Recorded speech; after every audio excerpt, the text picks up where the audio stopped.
सभी को प्यार भरा नमस्कार। इंपीरियल एग्रो क्लासेस के ऑनलाइन प्लेटफॉर्म पे आप सभी का हार्दिक स्वागत है। देखिए, आज का जो हमारा टॉपिक है वो टॉपिक है बेर, जिसको हिंदी में भी बेर और इंग्लिश में भी हम बेर ही कहते हैं। बेर बेसिकली दो प्रकार के होते हैं, एक होता है झाड़ी बेर और एक होता है पेड़ वाला बेर। जो झाड़ी बेर होता है उसकी साइज़ छोटी होती है और जो पेड़ वाला बेर होता है उसकी साइज़ बड़ी होती है। लेकिन क्या होता है कि आजकल ऐसी ऐसी किस्में विकसित कर ली गई है जिसमें जो पेड़ वाला बेर होता है उस बेर की मोटाई इतनी होती है कि लगभग वो आपको एक सेब एप्पल जो होता है उसके आकार का बेर आपको देखने को मिल जाएगा। और किस प्रकार की जलवायु बेर के लिए चाहिए, उष्ण, शीतोष्ण या और कोई अलग प्रकार की जलवायु, और किस किस किस्मों को विकसित किया गया है, इन सभी का आज हम अध्ययन करेंगे और देखेंगे किस प्रकार के क्वेश्चंस एग्जाम में आते हैं और कौन कौन से क्वेश्चंस मोस्ट इंपोर्टेंट क्वेश्चन हैं जो आपको याद करने चाहिए।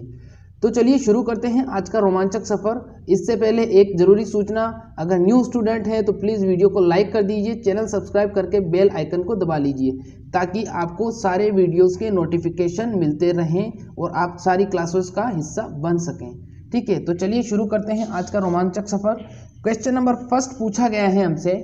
क्वेश्चन नंबर फर्स्ट है, बेर किस फैमिली का पादप है। मैं हिंदी और इंग्लिश दोनों मीडियम में बोलूंगा और दोनों ही मीडियम में एक्सप्लेन करूंगा। ठीक है, तो पूरी क्लास अटेंड करिएगा, बहुत फायदा होगा आपको, चाहे आप किसी भी मीडियम के स्टूडेंट हो। तो क्वेश्चन नंबर फर्स्ट है हमारा, बेर किस कुल का पादप है या बेर की फैमिली बतानी है आपको। ऑप्शन नंबर ए है मुजेसी, बी है पामी, सी है एस्ट्रेसी और डी है हमारा रेमेनेसी। बेर की फैमिली बतानी है आपको, बेर का कुल या बेर की फैमिली बताइए क्या होगा। मुजेसी, पामी, एस्ट्रेसी या फिर रेमेनेसी। जिसने रेमेनेसी जवाब दिया है बिल्कुल सही जवाब है। जो बेर है वो रेमेनेसी कुल का पादप है, या बेर की फैमिली की बात करें तो बेर की फैमिली हो जाएगी रेमेनेसी। हिंदी और इंग्लिश में रेमेनेसी को रेमेनेसी ही बोला जाता है। ठीक है, नेक्स्ट क्वेश्चन देखिए क्या है। अगला सवाल है हमारा, बेर का वानस्पतिक नाम, बोटेनिकल नेम ऑफ बेर। ऑप्शन नंबर ए है हमारा जिजीफस जुजुबा, ऑप्शन नंबर बी है जिजीफस मोरेशियाना, ऑप्शन नंबर सी है जिजीफस नुमेलेरिया और ऑप्शन नंबर डी है हमारा उपरोक्त सभी। बताइए क्या होगा इसका जवाब। बेर का वानस्पतिक नाम, बोटेनिकल नेम ऑफ बेर। देखिए, जिसने इसका नाम जवाब दिया है जिजीफस मोरेशियाना उनका जवाब सही है, लेकिन जिन्होंने इसका जवाब दिया है उपरोक्त सभी उनका भी सही है। अब देखिए कैसे है, इसको थोड़ा सा समझिए आप क्या है। देखिए, बेर अभी मैंने बताया आपको कि बेर 3 या 4 प्रकार के होते हैं, वैसे मैंने 2 बताए थे, लेकिन बेर जो होते हैं वो बेसिकली 3 प्रकार के होते हैं। एक होता है देसी बेर, एक होता है झाड़ी बेर, एक होता है चाइनीज़ बेर। तो देखिए नाम कैसे आप समझोगे। अगर आपसे सिर्फ और सिर्फ बेर का नाम पूछा जाता है, सिर्फ और सिर्फ आपसे बेर का नाम पूछा जाता है कि बेर का वानस्पतिक नाम या बोटेनिकल नेम ऑफ बेर, ठीक है, तो आपको जवाब देना है जिजीफस मोरेशियाना। क्या जवाब दोगे? जिजीफस मोरेशियाना इसका आंसर हो जाएगा। लेकिन अगर आपसे वो पूछता है झाड़ी बेर, ठीक है, वो आपसे हर्ब बेर पूछता है, हर्ब का मतलब होता है झाड़ी बेर, झाड़ी बेर पूछता है वो आपसे, तो झाड़ी बेर का क्या हो जाएगा जवाब? झाड़ी बेर का जवाब हो जाएगा जिजीफस नुमुलेरिया। झाड़ी बेर का क्या जवाब हो जाएगा? जिजीफस नुमुलेरिया हो जाएगा। ठीक है, अगर वो आपसे चाइनीज बेर पूछता है तो चाइनीज बेर का जवाब हो जाएगा जिजीफस जुजुबा। ठीक है, तो तीनों ही अलग अलग प्रकार से हैं। जिजीफस का हो जाएगा, जिजीफस जुजुबा का हो जाएगा चाइनीज बेर, जिजीफस मोरेशियाना या हमारा देसी बेर हो जाएगा, और झाड़ी बेर का हो जाएगा जिजीफस नुमुलेरिया। इंपॉर्टेंट है, तीनों ही अलग प्रकार से पूछे जाते हैं। देखिए अब सवाल ऐसे आएगा, वहाँ पर सवाल क्या आएगा, झाड़ी बेर का वानस्पतिक नाम है, वो आपको तीनों जवाब देगा और आपको उसमें से सही चूज करना पड़ेगा। तो झाड़ी बेर का वानस्पतिक नाम अभी बताया मैंने, बताइए क्या होगा इसका जवाब। ऑप्शन नंबर ए है हमारा जिजीफस जुजुबा, बी है मोरेशियाना, सी है नुमेलेरिया और डी है हमारा उपरोक्त सभी। तो जिसने झाड़ी बेर का नुमुलेरिया जवाब दिया है बिल्कुल सही जवाब है। जो झाड़ी बेर होता है वो क्या होता है? जिजीफस नुमुलेरिया झाड़ी बेर कहलाता है। ठीक है, नेक्स्ट क्वेश्चन देखिए। एक सवाल ऐसे भी पूछा जाएगा, चाइनीज बेर का बोटेनिकल नेम या वानस्पतिक नाम क्या है। ऑप्शन नंबर ए है जिजीफस जुजुबा, बी है मोरेशियाना, सी है हमारा नुमुलेरिया और डी है हमारा उपरोक्त सभी। बताइए इसका जवाब क्या होगा। चाइनीज बेर का वानस्पतिक नाम अभी बताया था मैंने, जिसने कहा है जिजीफस जुजुबा बिल्कुल सही जवाब है। चाइनीज बेर का वानस्पतिक नाम क्या हो जाएगा? चाइनीज बेर का वानस्पतिक नाम हो जाएगा जिजीफस जुजुबा। ठीक है, तो ये तीनों ही इंपॉर्टेंट है, ध्यान रखना। इसके अलावा एक और बताऊंगा मैं आगे इंपॉर्टेंट वानस्पतिक नाम, वो क्या है वो भी देख लीजिए। नेक्स्ट क्वेश्चन है हमारा, हिंदी और इंग्लिश दोनों में बता दूंगा, ध्यान पेशेंस की पेशेंस मैं सब बताऊंगा। मूल व्रंत के लिए किस प्रकार के बेर का उपयोग किया जाता है, यहाँ पर पूछा गया है मूल व्रंत के लिए किस प्रकार का उपयोग किया जाता है बेर के अंदर। तो मूल व्रंत को बोलते हैं हम रूट स्टॉक। क्या बोलते हैं? Root stock. मूल व्रंत क्या होता है? मूल व्रंत बेसिकली वो प्लांट होता है जो लगा रहता है मिट्टी के अंदर, और उसके ऊपर जो तना होता है उस तने के ऊपर हम बडिंग, ग्राफ्टिंग, इनार्चिंग ये सब प्रोसेस करते हैं, या उसके ऊपर ही हम क्या करते हैं, कलम को लगाते हैं। ठीक है, तो मूलव्रंत समझ गए आप। मूलव्रंत जिसको इंग्लिश में बोलते हैं बेसिकली क्या बोला जाता है इंग्लिश में, उसको बोला जाता है रूट स्टॉक। ठीक है, तो अब यहाँ पर पूछा गया है मूलव्रंत के लिए किस प्रकार के बेर का उपयोग किया जाता है। तो अब मूलव्रंत का उपयोग क्यों करते हैं, कहाँ करते हैं, कैसे करते हैं, ये समझिए। देखिए मूलव्रंत का उपयोग कहाँ पर किया जाता है, जब हम किसी भी प्रकार का कोई प्रवर्धन करते हैं। प्रवर्धन का मतलब होता है प्रोपोगेशन। प्रोपोगेशन या प्रवर्धन का मतलब हम क्या कर रहे हैं, हम उसके ऊपर टी बडिंग कर रहे हैं, हम उसके ऊपर इनार्चिंग कर रहे हैं, ग्राफ्टिंग कर रहे हैं। वो क्यों कर रहे हैं, क्योंकि हमें क्या करना है, हमें उस किस्म को विकसित करना है, या उसके ऊपर क्या करना है, दूसरी किस्म के पौधे लगाने हैं। ठीक है, तो हम क्या करेंगे, जैसे सपोज दैट एक मूलव्रंत है जो देशी बेर है बिल्कुल, उस पर किसी भी प्रकार का कोई उन्नत किस्म का फल नहीं लगता। फल लगता है पर उन्नत किस्म का नहीं लगता। अब हम क्या करेंगे, अब हम उसमें क्या करेंगे, हम चाहते हैं कि उसमें हमें अच्छी किस्म का, अच्छी गुणवत्ता का क्या मिले, फल मिले। तो हम क्या करेंगे, हम किसी अच्छी गुणवत्ता का जो पेड़ होगा, जो बेस्ट क्वालिटी का या बेस्ट वेराइटी का जो पेड़ होगा, सपोज दैट आप वेराइटी मान लीजिए एप्पल बेर, एप्पल बेर बोलते हैं जिसको, या सेब जो वेराइटी है वो मान लीजिए, एप्पल बेर मान लीजिए, गोला मान लीजिए, मुंडिया, ये बहुत सारी वेराइटीज़ है। इनमें से एक वेराइटी का पेड़ चूज किया, फिर उसकी एक पेंसिल के आकार की एक कलिका या एक बड चूज की, उस बड को काटा, वहां से काटने के बाद में उस बड को कहाँ पर लगा दिया, इस मूलव्रंत पर लगा दिया। अब इस मूलव्रंत या रूट स्टॉक की जो नेचर है, इसका नेचर तो ये है कि इस पर जो फल लगेंगे वो छोटे आकार के होंगे और उनकी किस्म भी अच्छी नहीं होगी। लेकिन जैसे ही हम उस पर अच्छी किस्म का कलम लगाएंगे, तो कलम लगाने के बाद में क्या होगा, उस पर फिर उस कलम पर जो फल लगेंगे वो बहुत ही अच्छी क्वालिटी के होंगे, क्योंकि उसका जो पौधा है वो एक अच्छी गुणवत्ता का था, उसको हमने क्या कर दिया, इस पर ट्रांसप्लांट कर दिया। तो इस पर भी कौन से फल लगेंगे, इस पर भी अच्छी गुणवत्ता के और बड़े आकार के फल लगना चालू हो जाएंगे। तो इज दैट क्लियर, आप समझ चुके होंगे कि मूलव्रंत क्या होता है, और मूलव्रंत के ऊपर जो लगाते हैं, मूलव्रंत का मतलब इंग्लिश में होता है रूट स्टॉक, और उसके ऊपर जो बड या शाखा लगाते हैं उसको बोलते हैं हम साइन इंग्लिश में, और हिंदी में भी शाइन ही बोला जाता है। ठीक है, तो समझ गए होंगे। अब इसका वानस्पतिक नाम पूछा है, कौन सा मूलव्रंत हम अधिकतर उपयोग में लेते हैं। तो जिजीफस जुजुबा मैंने पहले बताया था आपको, चाइनीज बेर है, ये नहीं लेते हैं। फिर जिजीफस मोरेशियाना बेर है, देशी बेर है, ये भी नहीं लेते हैं। फिर ऑप्शन नंबर तीसरा है जिजीफस नुमेलेरिया, ये हमारा झाड़ी बेर है, इसका भी उपयोग नहीं किया जाता है। फिर अंत में है जिजीफस रोटेंडिफोलिया। तो जो मूलव्रंत के लिए जो बेर का उपयोग किया जाता है वो लिया जाता है जिजीफस रोटेंडिफोलिया। तो आपको आई होप समझ में आ गया होगा। अगर फिर भी समझ में नहीं आया आप मुझे कमेंट करिएगा, वापस से समझा देंगे। ठीक है, नेक्स्ट क्वेश्चन देखिए, अगला सवाल क्या है। अगर फिर भी समझ में नहीं आया तो क्लास जब सेव हो जाए तो उसके बाद में रिवाइंड करके देख लेना, आपको समझ में आ जाएगा। नेक्स्ट क्वेश्चन पूछा है, बेर का उत्पत्ति स्थान है, ओरिजिन प्लेस ऑफ बेर। ओरिजिन प्लेस ऑफ बेर यानी सबसे पहले बेर को कहाँ नोटिस किया गया था। ऑप्शन नंबर ए है हमारा भारत, बी है जापान, सी है चीन, और डी है हमारा अमेरिका। बताइए बेर का उत्पत्ति स्थान क्या होगा, भारत, जापान, चीन या फिर अमेरिका। जिसने जवाब दिया है भारत, बिल्कुल सही जवाब है। ओरिजिन प्लेस ऑफ बेर क्या हो जाएगा, ओरिजिन प्लेस ऑफ बेर हो जाएगा हमारा इंडिया। ठीक है, भारत हो जाएगा। अगला सवाल देखिए क्या है, नेक्स्ट क्वेश्चन है हमारा, बेर का फल का प्रकार होता है। जो बेर होता है उसके फल का प्रकार बताना है आपको, किस प्रकार का होता है बेर का फल, बताइए जल्दी से। बेर किस प्रकार का फल होता है, अस्थिल होता है, सरस होता है, बेरी होता है या फिर एरिल होता है। अस्थिल, सरस, बेरी या फिर एरिल। बेर के फल का प्रकार बताना है आपको, क्या होगा, अस्थिल, सरस, बेरी या फिर एरिल। क्या होगा इसका जवाब, ए, बी, सी या फिर डी। बेर के फल का प्रकार बताना है। बहुत इंपॉर्टेंट क्वेश्चन है, बार बार पूछा जाता है। देखिए जिसने इसका जवाब दिया है अस्थिल, बिल्कुल सही जवाब है। बेर का जिसने बेरी जवाब दिया है बिल्कुल गलत है। बेरी का मतलब देखिए क्या होता है, बेरी का मतलब होता है सामान्य या सरल। क्या होता है, सामान्य या सरल होता है बेरी का मतलब। लेकिन यहाँ पर पूछा गया है बेर के फल का प्रकार, ये सामान्य या सरल अवस्था में नहीं होता, क्योंकि इसके अंदर जो गुठली होती है, जिसको हम गुठली बोलते हैं, बीज बोलते हैं, वो बड़ा होता है थोड़ा। लगभग बेर के साइज के आकार से देखा जाए तो बड़ा होता है, इसलिए उसको अस्टिल श्रेणी में रखा गया है।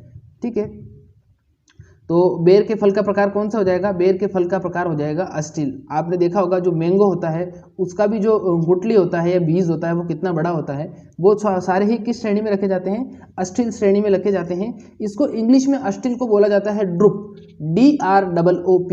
तो टाइप ऑफ फ्रूट पूछ ले बेर का या मैंगो का, तो मैंगो और बेर का टाइप ऑफ फ्रूट सेम है। कैसे सेम है? क्योंकि दोनों के अंदर ही हार्ड सीड कोट पाया जाता है। क्या पाया जाता है? हार्ड सीड कोट या सीड कवर, या फिर इसको हिंदी में बोलना चाहो आप, हिंदी मीडियम के स्टूडेंट, तो बोल सकते हो कठोर बीज पाया जाता है, बड़ा बीज पाया जाता है। तो बिल्कुल आपको समझ में आ गया होगा।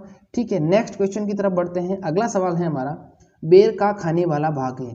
मैं आपको 2-3 बार पहले ही भी बता चुका हूँ कि कौन सा मीजोकार्प होता है, कौन सा एंडोकार्प होता है, कौन सा पेरिकार्प होता है और कौन सा थैलेमस होता है। तो फिर से बता देंगे, कोई दिक्कत नहीं, न्यू स्टूडेंट बहुत से जुड़ते हैं रोजाना। तो बेर का खाने वाला भाग होता है मीजोकार्प, पेरिकार्प, ए और बी दोनों, और ऑप्शन नंबर डी है हमारा कोई नहीं। ईडिबल पार्ट ऑफ बेर, ईडिबल पार्ट ऑफ बेर, मीजोकार्प, पेरिकार्प, ए और बी दोनों, और नंबर डी है कोई नहीं। मीजोकार्प और pericarp Hindi English same word, Hindi में इनको अलग बोलते हैं। देखिए जिसने सी जवाब दिया है बिल्कुल सही जवाब में, हिंदी इंग्लिश दोनों में एक्सप्लेन कर दूंगा।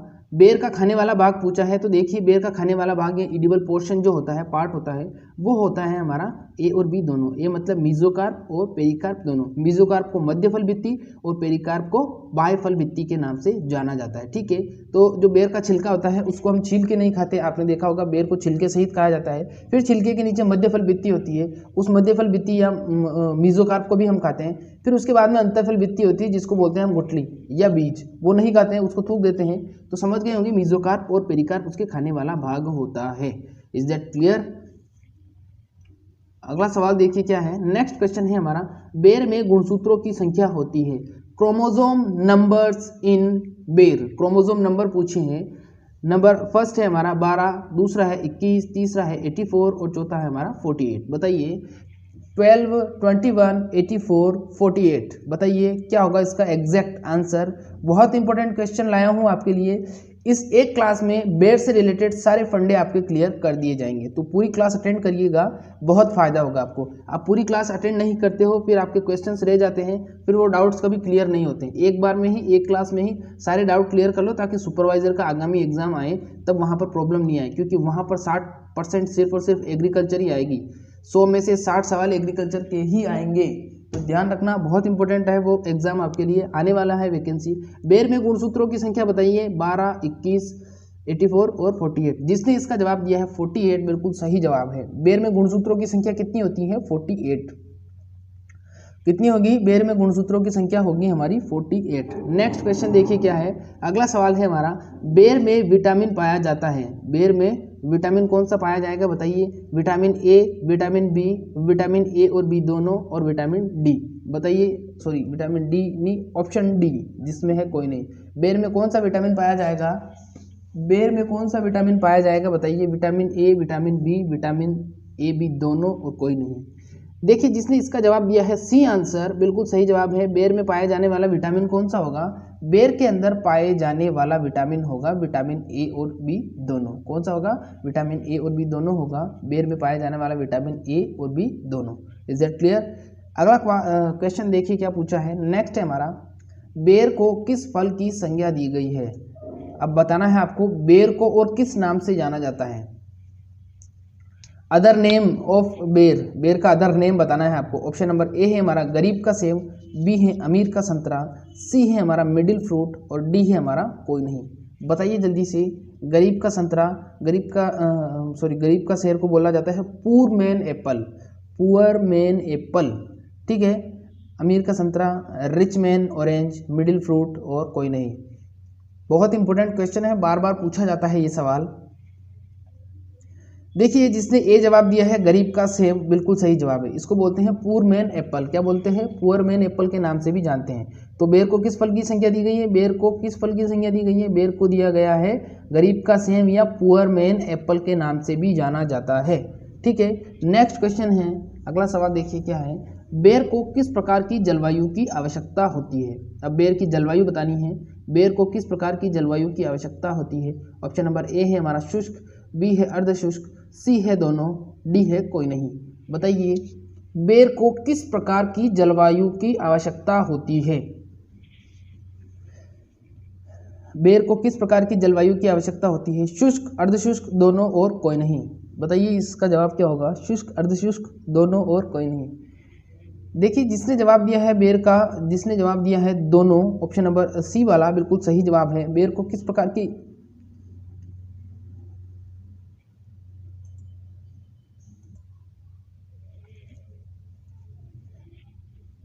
बेर को किस प्रकार की जलवायु की आवश्यकता होती है। शुष्क और अर्धशुष्क। यहाँ पर इंग्लिश मीडियम में देखिए क्वेश्चन पूछा गया है कि क्लाइमेट ऑफ बेर, क्लाइमेट ऑफ बेर या क्लाइमेट टाइप ऑफ बेर रिक्वायर। तो शुष्क का मतलब हो जाएगा एरिड और अर्धशुष्क का मतलब हो जाएगा सेमी एरिड।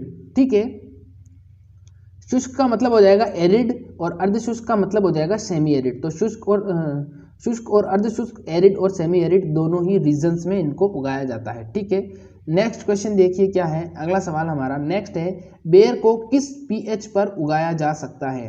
किस पीएच मान तक उगाया जा सकता है। बताइए जल्दी से। 3 से 5, 4 से 6, 8 से 5 पीएच और कोई नहीं। बताइए जल्दी से बेर को किस पीएच मान पर उगाया जा सकता है। बेर को किस पीएच मान पर उगाया जा सकता है। ऑप्शन नंबर ए है हमारा 3 से 5, बी है 4 से 6, सी है 8 से 5 और डी है कोई नहीं। क्या होगा इसका जवाब। बेर को किस पीएच पर उगाया जा सकता है।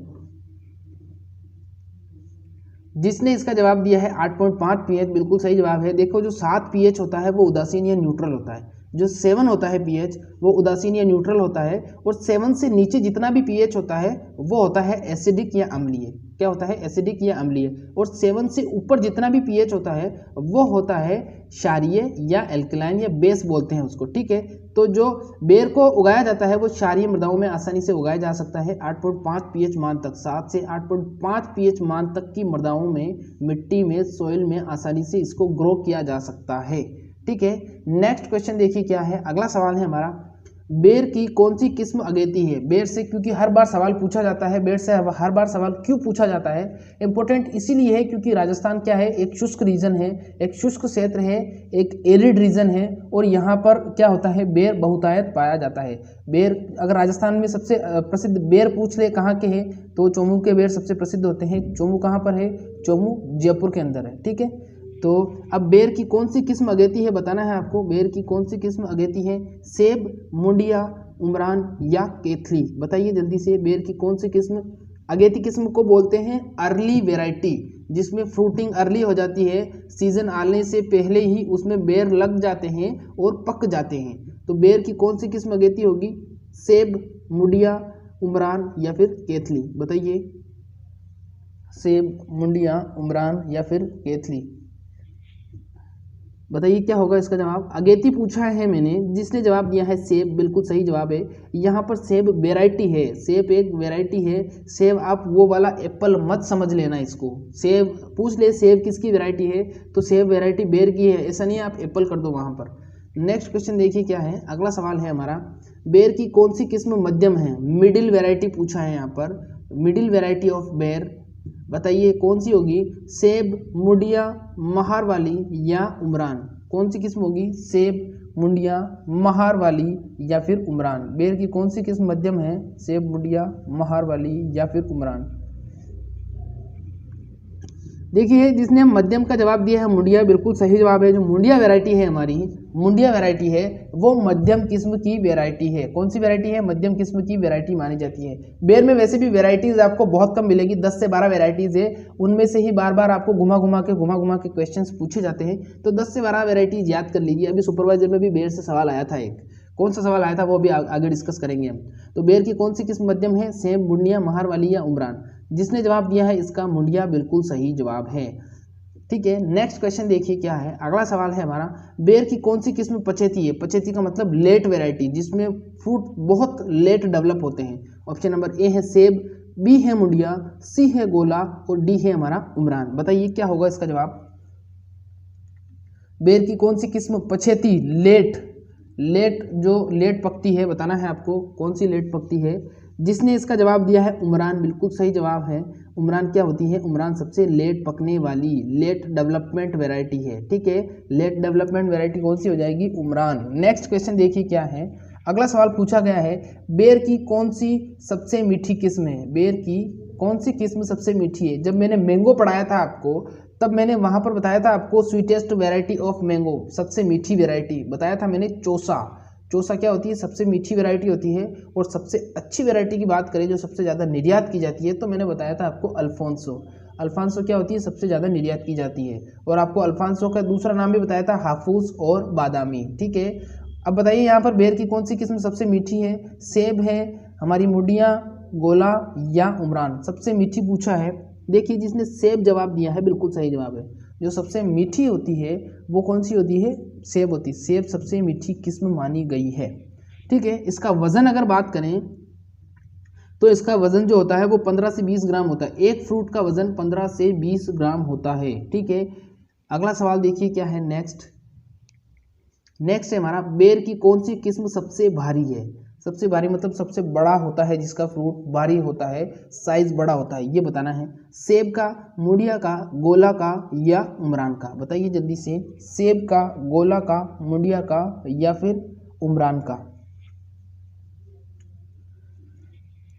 जिसने इसका जवाब दिया है उमरान, बिल्कुल सही जवाब है। बेर की कौन सी किस्म सबसे भारी है? बेर की सबसे भारी किस्म कौन सी होगी? बेर की सबसे भारी किस्म होगी उमरान। अगर एक फ्रूट की वजन की बात की जाए तो एक फ्रूट में वजन होता है 30 से 35 ग्राम।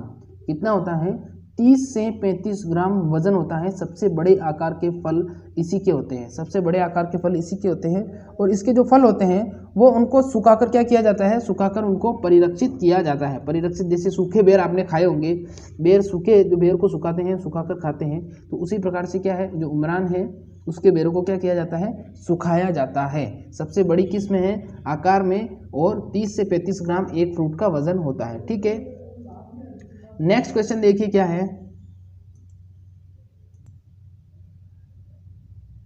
नेक्स्ट क्वेश्चन देखिए क्या है। बेर की कौन सी किस्म परिरक्षण या सुखाने हेतु उपयुक्त है? बेर की कौन सी किस्म परिरक्षण या सुखाने हेतु उपयुक्त है?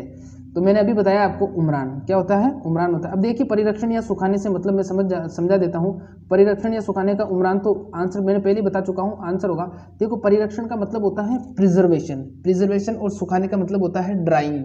ठीक है, तो अब परिरक्षण कैसे करेंगे? जब फ्रूट आ जाते हैं बेर के, तो हम क्या करते हैं? बड़ी मात्रा में उनको स्टोर कर लेते हैं। स्टोर करके उनको क्या कर देते हैं? डायरेक्ट सनलाइट में, सूरज की धूप में हम क्या कर देते हैं? उसको सुखा देते हैं। सुखाने के बाद में कोई भी फ्रूट होता है उसकी जो उम्र होती है या उसका जो गुणवत्ता होती है वो बहुत लंबे समय तक बरकरार रहती है और लंबे समय तक वो परिरक्षित रहता है, खराब भी नहीं होता है। लेकिन ये जो कंडीशन है, ये कंडीशन केले में लागू नहीं होती है, ध्यान रखिएगा। क्योंकि केले में कच्ची अवस्था में ही उसको फिर काटना पड़ता है, कच्ची अवस्था में उसको सुखाना पड़ता है और कच्ची अवस्था में ही केले से चिप्स बनाए जाते हैं। तो केले के भी चिप्स होते हैं, सुना होगा आपने। ठीक है, नेक्स्ट क्वेश्चन देखिए क्या है। अगला सवाल है हमारा, बेर की कौन सी किस्म बीज रहित है? बेर की कौन सी किस्म बीज रहित है? सीडलेस वेराइटी ऑफ बेर। सीडलेस वेराइटी ऑफ बेर। आप कभी भी किसी भी चीज़ का सीडलेस पढ़ो, बीज रहित पढ़ो, तो बीज रहित का मतलब ये नहीं होता कि उसके अंदर बीज है ही नहीं, बिल्कुल। बीज रहित का मतलब ये होता है कि उसके अंदर जो बीज है वो बहुत छोटी मात्रा में है। सॉफ्ट सीडेड वेराइटी है वो। कौन सी? Soft seeded. तो सीडलेस वेराइटी और सॉफ्ट सीडेड वेराइटी दोनों एक ही मानी जाती हैं, मोस्टली एक ही होती है। और बिना, आप जानते हो कि बिना बीज के फल का निर्माण नहीं हो सकता।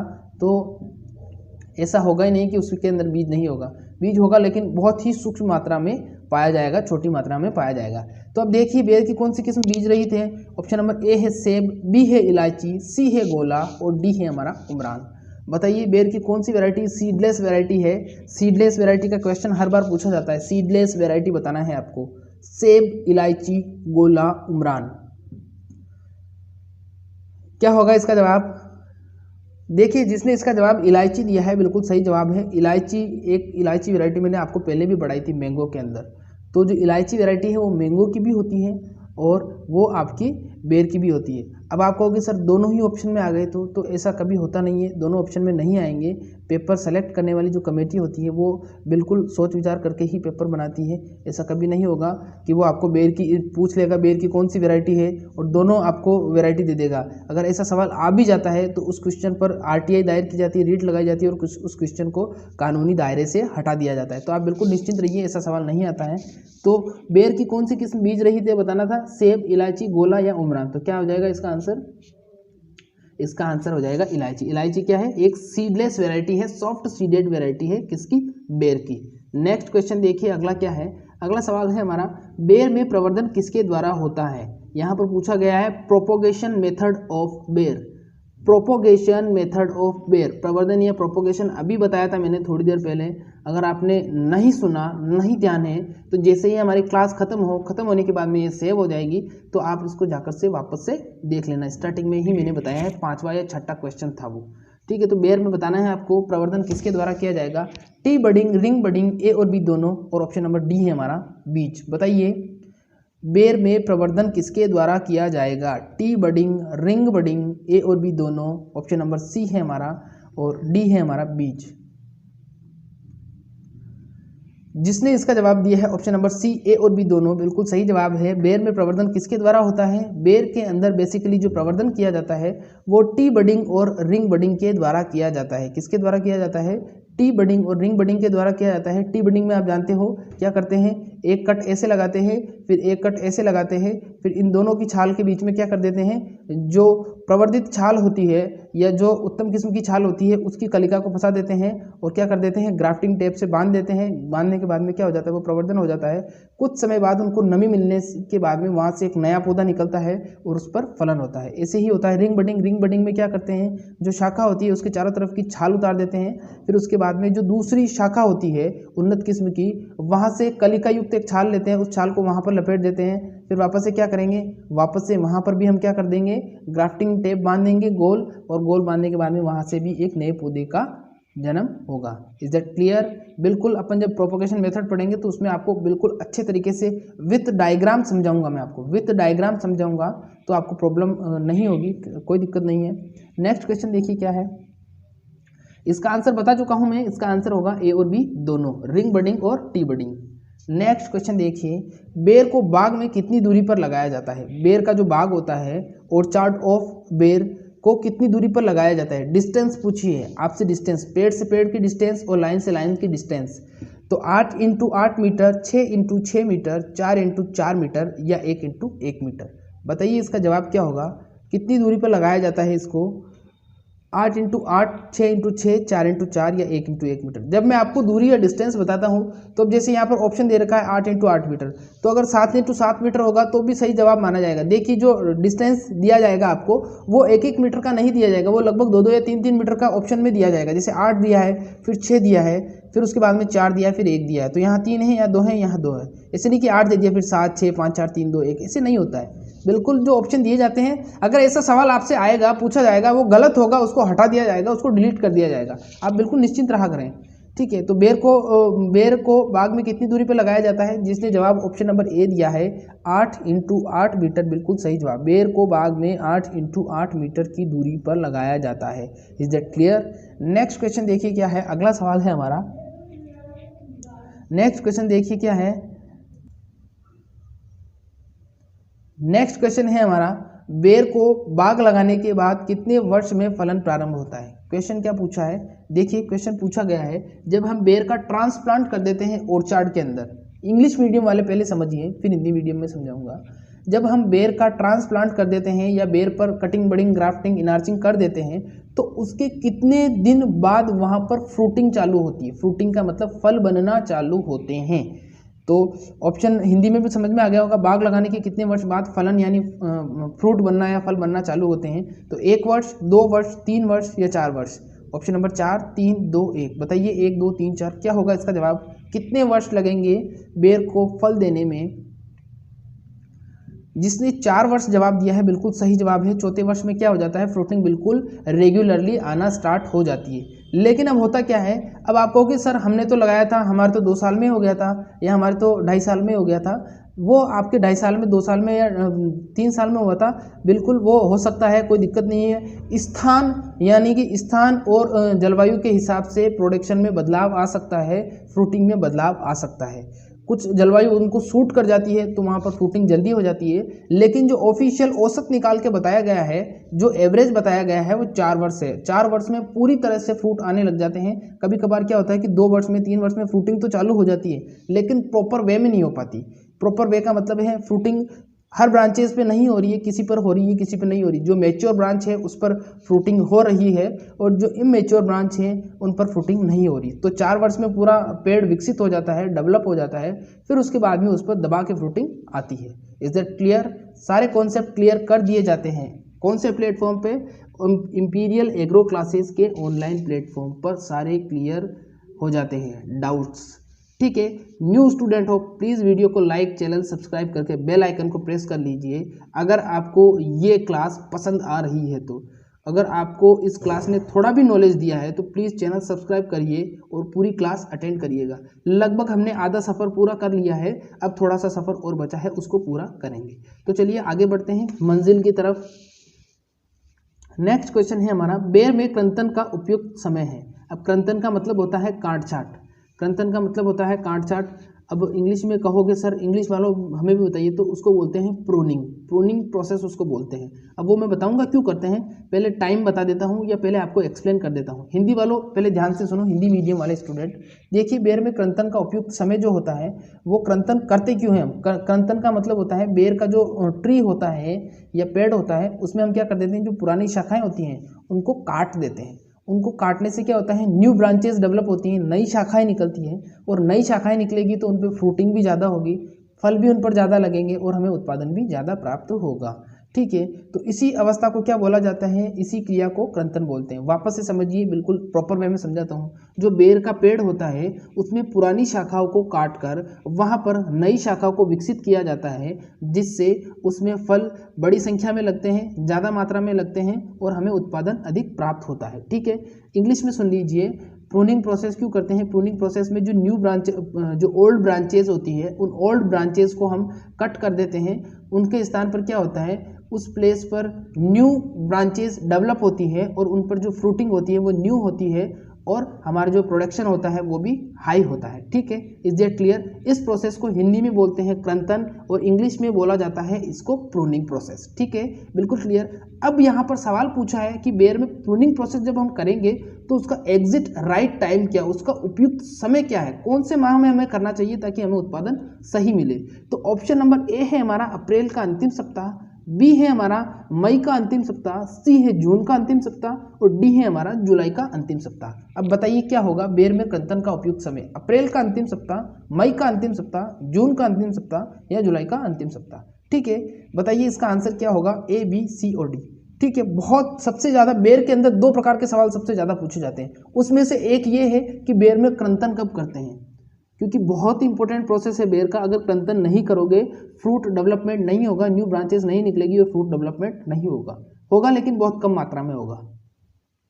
तो देखिए इसका जवाब हो जाएगा अप्रैल का अंतिम सप्ताह। क्या हो जाएगा, अप्रैल के अंतिम सप्ताह में हम क्या करते हैं, उसको कृंतन करते हैं या प्रूनिंग प्रोसेस करते हैं। ठीक है, जो स्टूडेंट अभी जस्ट करंटली 1 सेकंड पहले जुड़े हैं, हिंदी हो या इंग्लिश मीडियम हो, मैंने अभी कृंतन वाला प्रोसेस बताया है, तो आप रिवाइंड करके जरूर देखिएगा। नेक्स्ट क्वेश्चन देखिए क्या है, अगला सवाल है बेर का सबसे हानिकारक कीट है। अभी मैंने बताया था बेर के अंदर 2 सवाल मुख्य रूप से पूछे जाते हैं, वैसे 3 हैं, लेकिन सबसे जो खतरनाक सवाल है जो बार बार पूछा जाता है वो तो ये है कि बेर में कृंतन या प्रूनिंग कब करते हैं। तो राजस्थान के लिए उपयुक्त समय होगा अप्रैल का अंतिम सप्ताह, और वैसे भी ऑल दैट अगर आपसे पूछा जाता है ऑल ओवर इंडिया में BHU या PAT या CGPAT के एग्जाम में, तो उसके अंदर हो जाएगा अप्रैल और मई, अप्रैल का अंतिम सप्ताह और मई का पहला सप्ताह। अगर आपको सिर्फ राजस्थान हेतु पूछा जाता है और ऑप्शन में ऐसे दे रखा है, इसी प्रकार से ऑप्शन दे रखे हैं, तो आपको करना है अप्रैल का अंतिम सप्ताह। Is that clear? अब दूसरा सवाल बेर से ये पूछा जाता है कि बेर का सबसे हानिकारक कीट कौन सा है, तो वो कीट बताना है आपको। ऑप्शन नंबर ए है हार्मफुल इंसेक्ट ऑफ बेर, इंग्लिश में कहेंगे इसको हार्मफुल इंसेक्ट ऑफ बेर। फल मक्खी, सफेद लट, कातरा या खपरा बीटल? बताइए ए, बी, सी और डी, क्या होगा इसका जवाब? फल मक्खी, सफेद लट, कातरा और खपरा बीटल। बेर का सबसे हानिकारक कीट बताना है, हार्मफुल इंसेक्ट ऑफ बेर। देखिए जिसने इसका जवाब दिया है फल मक्खी, बिल्कुल सही जवाब है। ये बेर वाला जो सवाल है ये अभी लेटेस्ट जो सुपरवाइजर का एग्जाम हुआ था उसके अंदर पूछा गया था। उसके अंदर सवाल बिल्कुल एज इट इज पूछा गया था, ऑप्शन अलग थे, लेकिन ये वाला जो ऑप्शन था, ऑप्शन 1 वाला जो सही ऑप्शन होगा वो तो होगा ही होगा उसमें। तो क्या पूछा था, बेर का सबसे हानिकारक कीट कौन सा है, तो कौन सा हो जाएगा, फल मक्खी इसको बोलते हैं। इंग्लिश में इसको बोला जाता है फ्रूट फ्लाई। क्या बोलते हैं, फ्रूट फ्लाई बोला जाता है। अब देख लीजिए इसका वैज्ञानिक नाम क्या है, इसको वैज्ञानिक भाषा में या साइंटिफिक लैंग्वेज में इसको क्या बोलते हैं, उस पर डिस्कस करते हैं। चलिए आगे देखते हैं क्या होगा इसका जवाब। अब यहाँ पर देखिए क्वेश्चन वहाँ पर इस प्रकार से भी पूछा जाएगा आपसे कि फल मक्खी का वैज्ञानिक नाम है, फल मक्खी का वैज्ञानिक नाम बताना है आपको। ऑप्शन नंबर ए है हमारा कार्पोनिया वेसुलियाना, ऑप्शन नंबर बी है हमारा क्रोसोडोसोमा लेंटाना, सी है प्रोस्पिस सिंडेरिया और डी है गजेला गजेला। बताइए क्या होगा इसका जवाब, कार्पोनिया वेसुलियाना, क्रोसोडोसोमा लेंटाना, प्रोस्पिस सिंडेरिया, गजेला गजेला, क्या होगा इसका जवाब। बहुत ही इंपॉर्टेंट क्वेश्चन है, इसी प्रकार के सवाल आपसे पूछे जाएंगे, क्योंकि आप जब तक थोड़ी डीप स्टडी थोड़ा घुमा के नहीं पढ़ोगे तो आप कैसे और बच्चों से आगे बढ़ पाओगे। तो देखिए इसका जो फल मक्खी का वैज्ञानिक नाम होता है, फ्रूट फ्लाई का जो साइंटिफिक नेम होता है वो होता है कार्पोनिया बेसुलियाना। क्या होगा, कार्पोनिया बेसुलियाना। तो इसको पक्का रट लेना, इसको याद कर लेना, ये बहुत बार पूछा जाता है। तो फल मक्खी एक तो सबसे ज़्यादा ध्यान रखना है, फल मक्खी किसका हानिकारक कीट है, बेर का हानिकारक कीट है। फल मक्खी को इंग्लिश में फ्रूट फ्लाई बोलते हैं। इसका जो ऑप्शन नंबर ए है क्या है, कार्पोनिया बेसुलियाना, इसका वैज्ञानिक नाम है। फिर आपसे पूछ सकता है बेर में क्रंदन कब करते हैं, तो आप राजस्थान लेवल का एग्जाम दे रहे हो तो आपको मई अप्रैल का अंतिम सप्ताह सही करना है। अगर आप ऑल इंडिया का एग्जाम दे रहे हो तो अप्रैल और मई, अप्रैल का अंतिम सप्ताह या मई का, अप्रैल का अंतिम सप्ताह से मई का पहला सप्ताह या अप्रैल मई, ठीक है। तो बिल्कुल कॉन्सेप्ट क्लियर हो चुके होंगे आपके, बिल्कुल आराम से आपको समझा दिया है मैंने किस प्रकार के सवाल पूछे जाएंगे। एक चीज़ और क्लियर कर देता हूँ, आप कोई सा भी एग्जाम देते हो कंपटीशन का, चाहे वो आप एंट्रेंस टेस्ट दे रहे हो, जॉब के लिए दे रहे हो, गवर्नमेंट जॉब के लिए दे रहे हो, वहाँ पर आपको एक फैसिलिटी ऐसी दी जाती है, एक साइड लिखा होता है सवाल हिंदी में और उसी के साइड सामने सवाल लिखा होता है इंग्लिश मीडियम में। तो आप इंग्लिश मीडियम के स्टूडेंट हैं, आपने पढ़ा, आपको समझ में नहीं आया, कोई दिक्कत नहीं है, घबराइए मत, उस सवाल को 2 बार हिंदी में पढ़िए, एक बार इंग्लिश में पढ़ लीजिए, 2 बार हिंदी में पढ़ लीजिए, फिर भी समझ में नहीं आ रहा, ठंडे दिमाग से उस सवाल को छोड़ दीजिए, 2-3 सवाल करिए, फिर उसके बाद में उसको वापस से 2 बार इंग्लिश में 2 बार हिंदी में पढ़िए। यकीन मानिए आपको ज़रूर सवाल समझ में आएगा अगर आपने पढ़ा होगा तो, अगर पढ़ा ही नहीं तो फिर बात अलग है, ठीक है। तो हिंदी और इंग्लिश दोनों में ही पेपर आता है, ठीक है, is that clear.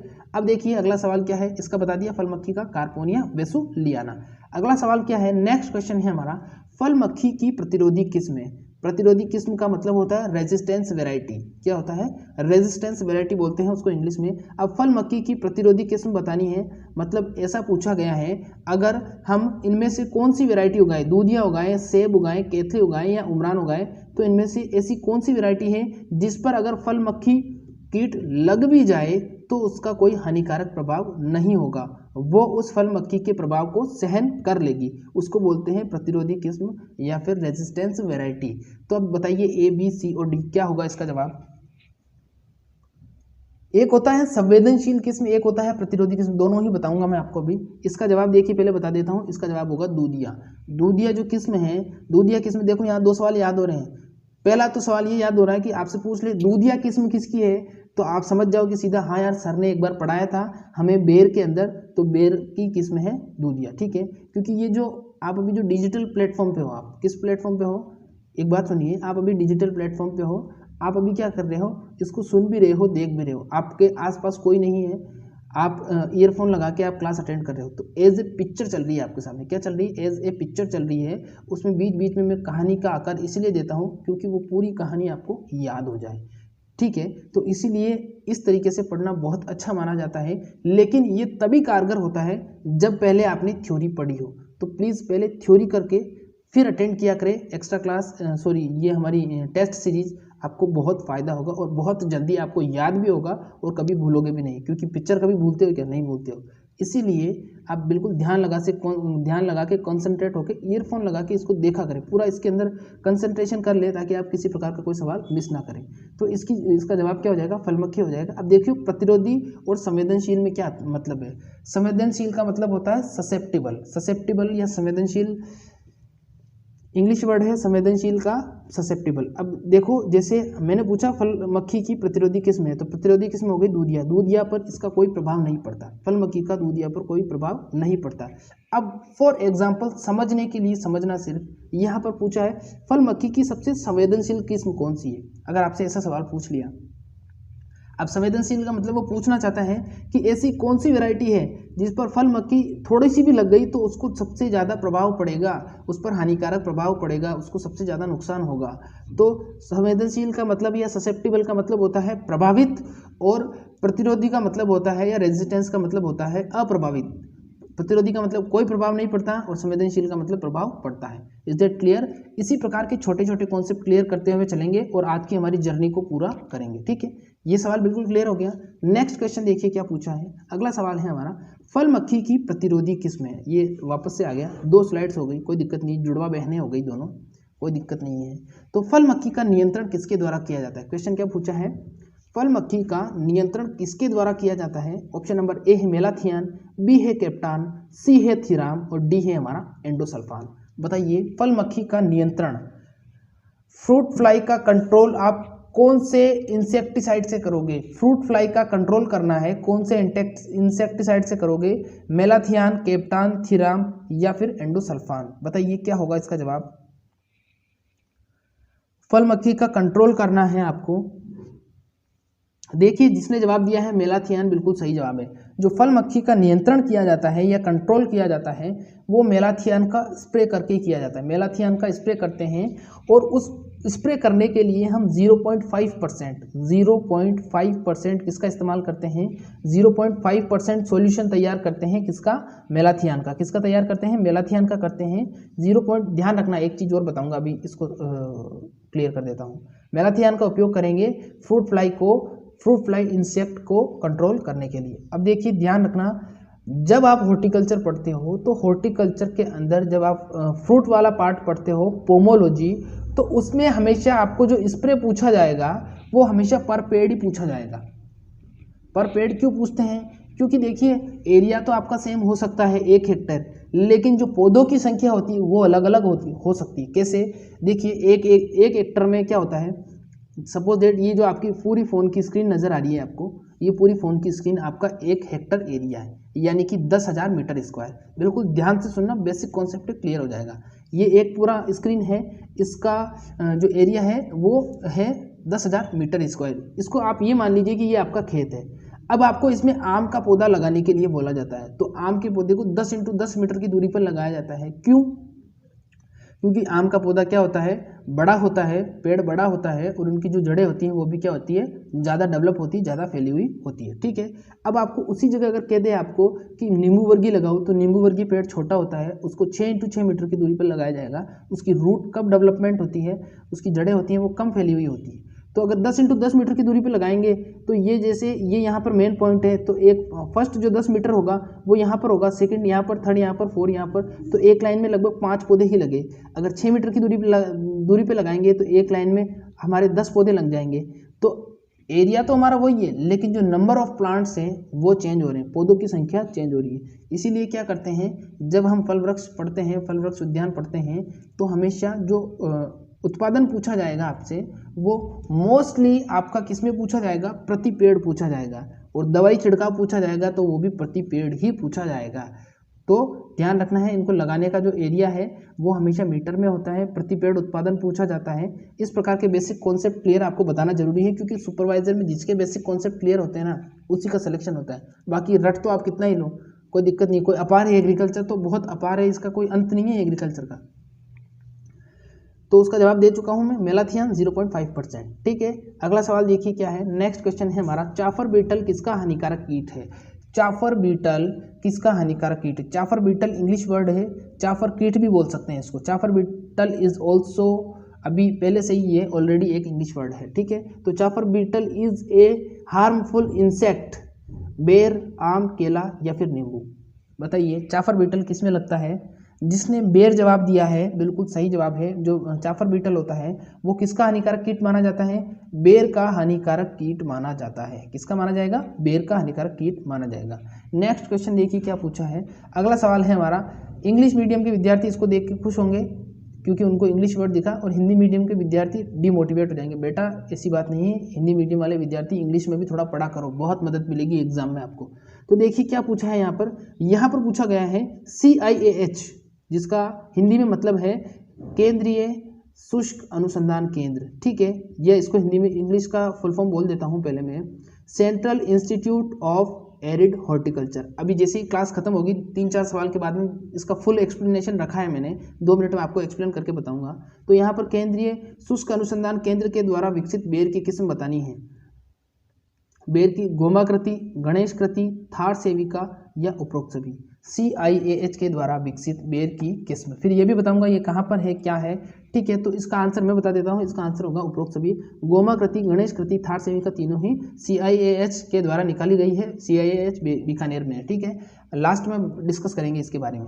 Next question है, बेर का हानिकारक रोग है। बेर का सबसे हानिकारक रोग है, ऑप्शन नंबर ए है हमारा चूर्णी फफूंद, बी है हमारा पाउडरी मिल्ड्यू, सी है हमारा ए और बी दोनों, और डी है हमारा कोई नहीं। बताइए जल्दी से, बेर का हानिकारक, हार्मफुल डिजीज ऑफ बेर, हार्मफुल डिजीज ऑफ बेर। चूर्णी फफूंद को बोलते हैं हम पाउडर मिल्ड्यू, तो ऑप्शन सी वाला है ए और बी दोनों बिल्कुल सही जवाब है। जो चूर्णी फफूंद है उसको हम हिंदी में क्या बोलते हैं, इंग्लिश में हम उनको क्या बोलते हैं, पाउडरी मिल्ड्यू। तो आंसर क्या हो जाएगा, ए और बी दोनों। बेर का हानिकारक रोग किससे होगा, चूर्णी फफूंद या पाउडरी मिल्ड्यू बेर का हानिकारक रोग माना जाता है, ठीक है। अब देखिए 2 प्रकार के आपको ट्रिक बताऊंगा, बहुत ही अमेजिंग ट्रिक है। अगर आपको किसी भी क्रॉप में चूर्णी फफूंद, किसी भी क्रॉप में आपको चूर्णी फफूंद डिजीज का ट्रीटमेंट पूछा जाता है या उसका उपचार पूछा जाता है, क्योंकि चूर्णी फफूंद को इंग्लिश में क्या कहेंगे, पाउडर मिल्ड्यू कहेंगे। तो चूर्णी फफूंद या पाउडर मिल्ड्यू का आपको उपचार पूछा जाता है या ट्रीटमेंट पूछा जाता है, तो आपको सिर्फ एक ही दवाई डालनी है। उस दवाई का नाम है केराथिन। क्या है, केराथिन। हिंदी में भी केराथिन बोलते हैं, इंग्लिश में भी केराथिन ही बोलते हैं, ठीक है, क्योंकि दवाइयों के नाम तो नाम ही होते हैं। अब राजू को तो हिंदी में राजू और इंग्लिश में भी राजू ही बोलेंगे, राजू इज राजू। और दवाइयों के नाम भी केराथिन, हिंदी में भी केराथिन, इंग्लिश में भी केराथिन, ठीक है। तो केराथिन है वो दवाई, क्या है, वो चूर्णी फफूंद किसी में ही लग जाए, किसी जेठ में आया हुआ सवाल बता रहा हूँ। ये चूर्णी फफूंद आपको चाहे बेर में लग रहा हो, आम में लग रहा हो, केले में लग रहा हो, किसी में भी लग रहा हो, अगर चूर्णी फफूंद लग रहा है आपको बिल्कुल कुछ नहीं करना है, आपको सीधा सीधा क्या करना है, केराथिन दवाई डालनी है, केराथिन दवाई डालनी है। चाहे कोई सी भी क्रॉप, चाहे एग्रोनॉमी की हो, हॉर्टिकल्चर की हो, वेजिटेबल की हो या फ्लोरिकल्चर की हो, आपको सीधा सा उसमें केराथिन डालना है। कितना डालोगे, 0.1%, ठीक है। अब देखिए चूर्णी फफूंद या पाउडरी मिल्ड्यू के लक्षण क्या होते हैं। इसका जो मेजर लक्षण होता है या मेजर इसका जो सिम्टम होता है वो ये होता है कि जो हमारा पेड़ या पौधा या ट्री या हर्ब या शाख या झाड़ी होती है उसमें सफ़ेद कलर के डॉट डॉट डॉट पाउडर नुमा, सफ़ेद कलर के डॉट डॉट डॉट पाउडर नुमा संरचना दिखाई देती है। Is that clear. सफ़ेद चूर्णी फफूंद, चूर्ण का मतलब होता है पाउडर, और फफूंद आप जानते हो सफ़ेद कलर की होती है, काली भी होती है वैसे तो, लेकिन इसके अंदर सफ़ेद कलर की फफूंद पाई जाती है। तो सफ़ेद कलर के dot dot dot dot dot चूर्णी फफूंद अगर आपको धब्बे दिखाई देते हैं किसी भी पेड़ में, समझ जाओ चूर्णी फफूंद है। और चूर्णी फफूंद होते ही सीधा सा एक ही प्रभाव है, एक ही उसका कारगर इलाज है, केराथिन दवाई का छिड़काव कर दीजिए, ठीक है। तो अब ध्यान रखना, चूर्णी फफूंद में क्या होगा, पौधों के ऊपर सफ़ेद कलर के पाउडर नुमा धब्बे दिखाई देंगे और इसको इंग्लिश में क्या कहेंगे, इंग्लिश में उसको पाउडर मिल्ड्यू कहेंगे, और उस पर हम केराथिन का छिड़काव करेंगे, ठीक है, चाहे कोई सी भी क्रॉप हो। अब एक डिजीज़ और होती है जिसको हम बोलते हैं पत्ती धब्बा। पत्ती धब्बा भी होती है जो अभी इसी बेर में तो नहीं है लेकिन बहुत सारी क्रॉप्स में होती है, तो उसमें भी ऐसा ही करना है आपको। पत्ती धब्बा में क्या होता है, आपको भीरे, आपको पत्तों पर भूरे या आपको धूसर रंग के धब्बे दिखाई देते हैं, और उस पत्ती धब्बा को हम क्या बोलते हैं, उसको हम बोलते हैं लीफ स्पॉट। क्या बोलते हैं, लीफ स्पॉट डिजीज बोलते हैं इंग्लिश में। उसमें आपको एक दवाई डालनी है, जैसे इसमें आपको बताया मैंने केराथिन, उसमें आपको डालना है मेनकोजेब। क्या डालना है, मेनकोजेब। हिंदी इंग्लिश सेम नाम है, मेनकोजेब डालना है। चाहे आप किसी भी क्रॉप में डाल रहे हो, अगर वहाँ पर पत्ती धब्बा हो रखा है, आप कुछ नहीं करें, आप सीधा सा मेनकोजेब डाल दीजिए, आपका काम हो जाएगा। तो इज इट क्लियर। बहुत ही अमेजिंग ट्रिक्स बताई है मैंने, आपके बहुत काम आएगी, ठीक है। अगला सवाल देखिए क्या है, नेक्स्ट क्वेश्चन है हमारा, बेर में चूर्णी फफूंद के लिए किसका स्प्रे किया जाता है। अभी बताया था मैंने किसका करेंगे, केराथिन का करेंगे। इज दैट क्लियर, कोई दिक्कत नहीं है। अगला सवाल देखिए क्या है, नेक्स्ट क्वेश्चन है हमारा, बेर में चूर्णी फफूंद किससे होता है। अब यहाँ पर पूछा है उस कवक का नाम बताना है आपको। बेर में जो चूर्णी फफूंद होता है, वैसे चूर्णी फफूंद जिसमें भी होगा वो फफूंद जनित रोग है, कवक जनित रोग है। अब बताइए किससे होगा बेर में चूर्णी फफूंद। ओडियम जुजुबी कवक से, फाइटोप्टेरा कवक से, सफ़ेद लट से, या फिर कोई नहीं। तो कोई नहीं तो होगा भी नहीं, सफ़ेद लट भी नहीं होगा, तो ऑप्शन ए जो ओडियम जुजुबी है उसके द्वारा होता है। किसके द्वारा होगा? ओडियम जुजुबी नामक कवक से होगा। तो बेर में चूंडी फफूंद, ओडियम जुजुबी नामक कवक। अगला सवाल देखिए क्या है, नेक्स्ट क्वेश्चन। अब क्वेश्चंस कंप्लीट हो चुके हैं, अब सिर्फ 2 स्लाइड्स बची, एक तो ये है, एक इसके बाद में इंपॉर्टेंट वाली और है। तो बिल्कुल कॉन्सेप्ट क्लियर करने वाले इंपॉर्टेंट क्वेश्चन है। देखिए सबसे पहले मैंने आपको जो बीच में क्वेश्चन आया था तो CIAH आया था। अब इसको समझिए, CIAH का मतलब क्या है? C का मतलब सेंट्रल, I का मतलब इंस्टीट्यूट ऑफ, A का मतलब एरिड, एरिड का मतलब होता है शुष्क, और हॉर्टिकल्चर कहाँ पर है? ये बीकानेर में। तो central institute of arid horticulture, जिसको इंग्लिश हिंदी में बोला जाता है केंद्रीय शुष्क क्षेत्र बागवानी अनुसंधान केंद्र, कहाँ पर है? बीकानेर के अंदर है, बीकानेर के अंदर है, बीकानेर एग्रीकल्चर यूनिवर्सिटी है, उसी के अंडर आता है ये, ठीक है। वैसे ICAR के अंडर आता है, लेकिन जो उसका एरिया है, क्षेत्रफल है, वहाँ पर है वो, ठीक है। फिर दूसरा है इसके बाद में विकसित किस्में, इसके द्वारा जो विकसित किस्में हैं वो कौन कौन सी है? तो जो बीकानेर से किस्में विकसित की गई हैं वो कौन सी है? नंबर 1 पे है हमारी गोमाकृति, इसको गणेश कृति भी बोलते हैं, और अर्ली उमरान इसका नाम है, ठीक है। तो 3 नाम है, गोमाकृति, गणेश कृति, अर्ली उमरान। फिर दूसरा है इसका थार सेविका और थार यूरा।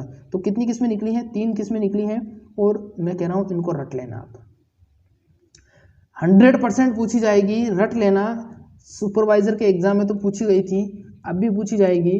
तो जो जेट के विद्यार्थी हैं वो याद कर लें, प्लीज़ प्लीज़ प्लीज़ इसको याद कर लेना। गोमाकृति, गणेश कृति, अर्ली उमरान, थार सेविका और थार युवराज। कहाँ से निकली है? बीकानेर से निकली। बीकानेर में क्या है? केंद्रीय शुष्क क्षेत्र बागवानी अनुसंधान केंद्र, जिसको इंग्लिश में बोलते हैं central institute of arid horticulture, ठीक है।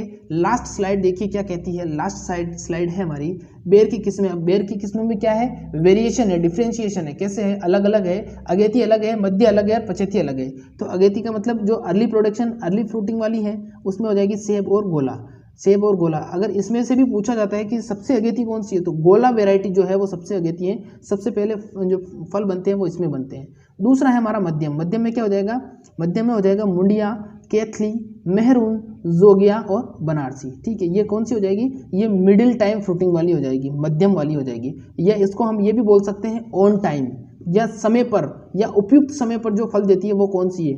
3 नाम पूछे जा सकते हैं वहाँ पर, इसीलिए कहता हूँ सिर्फ देखने से काम नहीं चलेगा, मेरी बातों को सुना भी करें, उसको इम्प्लीमेंट भी करें। वो वहाँ पर पूछेगा आपसे मध्यम कौन सी है, मध्यम नहीं पूछेगा तो वो पूछेगा ऑन टाइम फ्रूटिंग कौन सी है, या उचित समय पर, उपयुक्त समय पर फल देने वाली कौन सी किस्में हैं। तो तीनों में ही एक ही नाम आएगा, मुंडिया, कैथली, मेहरून, जोगिया या बनारसी, ठीक है। अगला है हमारा पछेती, जिसको बोलते हैं late variety, late fruiting variety. तो ये कौन सा हो जाएगा? उमरान, इलायची और महर वाली, उमरान, इलायची और महर वाली। अब ये तो वेराइटीज़ मैंने पढ़ा दी, इसके अलावा एक इंपॉर्टेंट वेराइटी और होती है जिसका नाम होता है छुआरा। क्या है? उसका नाम है छुआरा। छुआरा भी बेर की वैरायटी है। ऐसा ना हो कि वहाँ आपको पूछ ले छुआरा किसकी वैरायटी है, अरे यार छुआरा तो किसका होता है, छुआरा तो खजूर का होता है, वहाँ पर खजूर कर दो। तो इसीलिए मैंने इसको सबसे अलग सेगमेंट में और सबसे लास्ट में डाला है। छुआरा आप ध्यान रखना, छुआरा किसकी वैरायटी है? छुआरा बेर की वैरायटी है। तो ये आज की हमारी धमाकेदार क्लास यहीं ख़त्म करते हैं। अगर आपको क्लास पसंद आई तो अच्छा सा कमेंट करके ज़रूर जाना मेरे लिए। कमेंट में देख रहा हूँ 2-3 दिन से कमेंट नहीं आ रहे हैं, तो कमेंट करके ज़रूर जाना। और न्यू स्टूडेंट सब्सक्राइब करके जाना, बेल आइकन को प्रेस करके जाना। चैनल का नाम है इंपीरियल एग्रो क्लासेस। अगर आप नए आए हैं तो प्लीज़ वीडियो को लाइक कर, चैनल सब्सक्राइब करके बेल आइकन को प्रेस कर लीजिए, ताकि आगे आने वाली सभी क्लासेस की जानकारी और हिस्सा आप बन सकें और आपकी तैयारी को और मजबूत और सशक्त कर सकें। तो आज के लिए बस इतना ही। सभी को प्यार भरा नमस्कार। मिलेंगे शाम को ठीक 8:30 बजे, तब तक के लिए प्यार भरा नमस्कार।